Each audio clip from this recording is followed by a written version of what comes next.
Sa ibang balita, inatasan ni Pangulo ang gabinete na magsumite ng Disaster Preparedness Program lalo na ngayong papalapit na ang tag-ulan. Alinsunod sa naturang kautusan, nais ng Pangulo na maiwasan ang malagim na karanasan o karahasan sa mga nagdaang bagyo. Para sa detalye, balitaan mo kami Rocky Ignacio. Pinatitiyak ni Pangulo Aquino ang kahandaan ng bansa para maibsan ang epekto ng kalamidad. Pinulong ng Pangulo ang buong gabinete para sa disaster preparedness pati na rin ang pag-update sa progreso ng rehabilitation sa mga lugar na sinalanta ng Super Typhoon Yolanda. Inatasan ni Pangulong Aquino ang gabinete na magsumite ng disaster preparedness at risk reduction roadmap para na rin sa nalalapit na panahon ng tag-ulan sa bansa. Ang Cabinet Task Group ay binubuo ng mga pinuno ng DND, DILG, DOST, DPWH, DNR, National Climate Change Commission at DTI. Nakasentro ang pagkilo sa mga lugar na palagian dumaranas ng malawakang pagbaha katulad ng National Capital Region at kung paano makakabangon ang mga lugar na ito sa pinsala.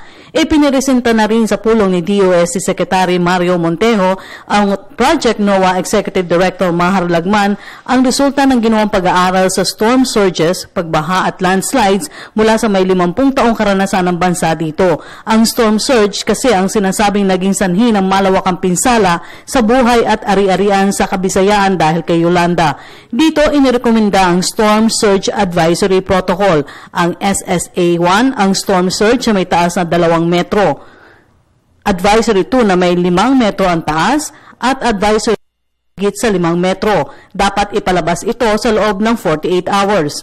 Layunin nitong alisin sa coastal areas na isa sa ilalim sa no-build zones. Palalakasin ang mga hakbang para maibsan ang epekto at pinsala ng storm surge, kasabay ng pagtatayo ng matibay na bahay, gusali at infrastruktura. Inirekomenda rin ang flood advisory.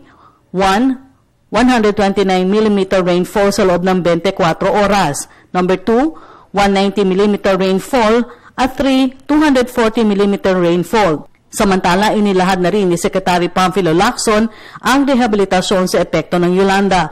Tinukoy nito ang aktibong suporta ng development ng sectoral sponsors mula sa malalaking kumpanya na tumutulong sa recovery program sa 24 na lugar sa loob ng calamity zone. Para sa Telebisyon ng Bayan, Rocky Ignacio.